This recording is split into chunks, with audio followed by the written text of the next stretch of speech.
Flight 13's Ship-40 splashdown and V3 satellite checkout moved the first orbital tower catch one flight closer. Ship-40 completed a precise ocean splashdown after delivering stable re-entry data through the plasma phase. Aviation Week imagery shows visible tile patterns on the recovered upper stage. The flight cleared a ship catch attempt for Flight 14, the first planned orbital return to the tower. The program now shifts focus to booster catch hardware validation on the next mission.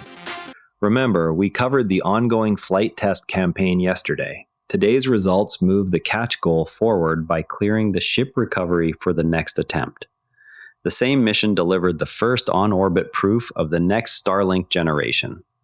The initial V3 satellites deployed their solar arrays and fired their thrusters successfully. They established both radio frequency and laser inter-satellite links with the existing constellation. Onboard cameras returned imagery of the Starship upper stage during the flight. These steps mark the first public validation of the V3 bus design. The Starlink account on X posted the update directly.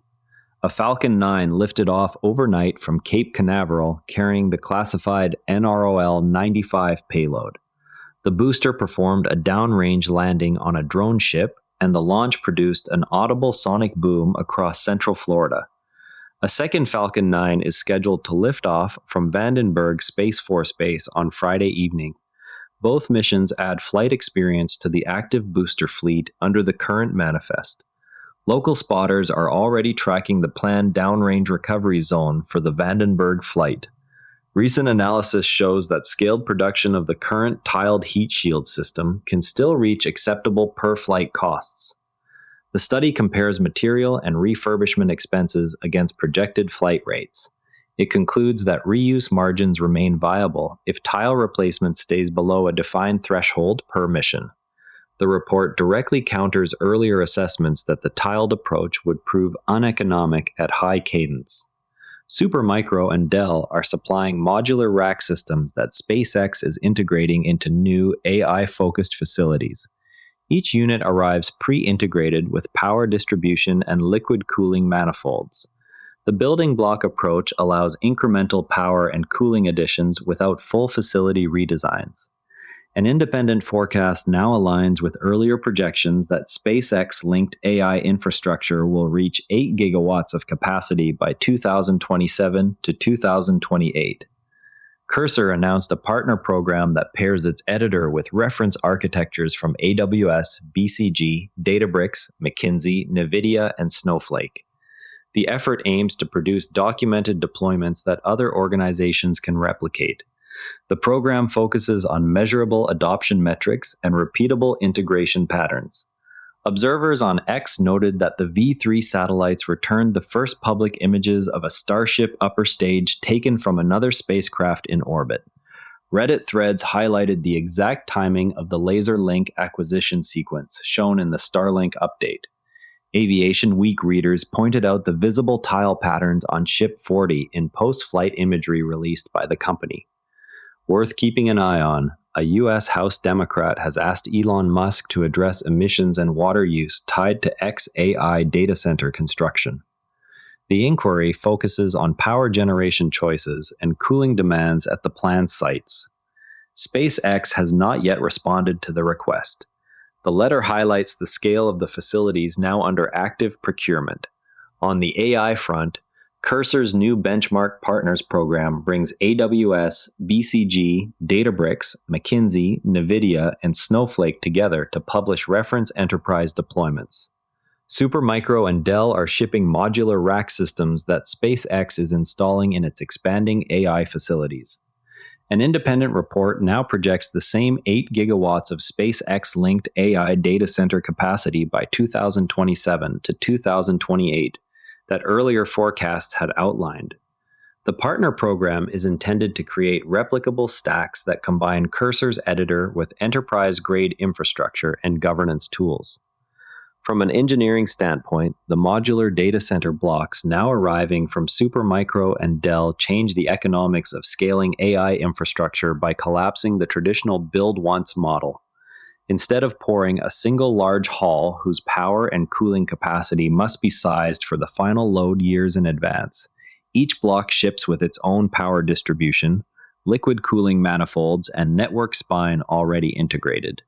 The raw material cost of the steel racks, copper buswork, and aluminum cold plates inside one block is only a few % of the delivered price. The multiplier comes from the certification, integration testing, and rapid deployment logistics that let SpaceX add hundreds of megawatts without halting existing clusters. Because the blocks are electrically and thermally self-contained, incremental capacity can be brought online in weeks rather than months, directly shortening the time between capital outlay and revenue-generating inference or training runs. This approach also reduces the gap between the cost of the underlying silicon, metal, and kilowatt hours and the cost of a fully commissioned rack. The design choice trades a modest increase in per block overhead for the ability to match compute growth to actual demand rather than long-range forecasts.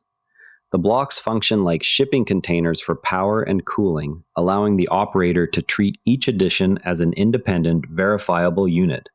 The result is a lower effective cost per delivered GPU hour once utilization begins, because idle over-provisioned infrastructure is minimized.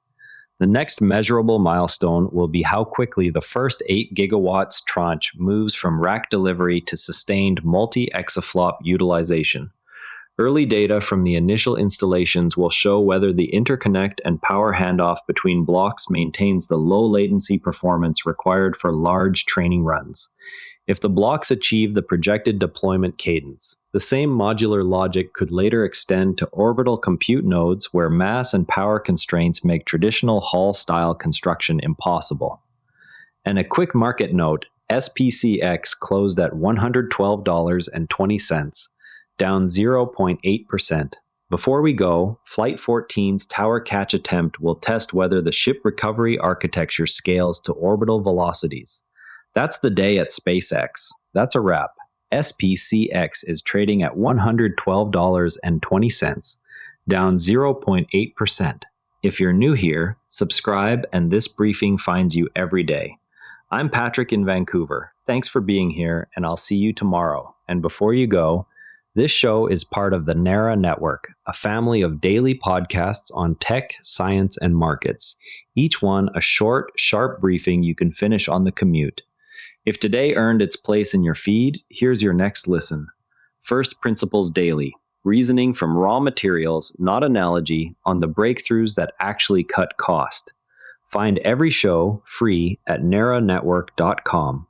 Following the long arcs, story trackers on naranetwork.com follow major programs across episodes: Tesla, SpaceX, AI, space science, and more. This episode used AI voice synthesis of my voice. Editorial selection and analysis are my own.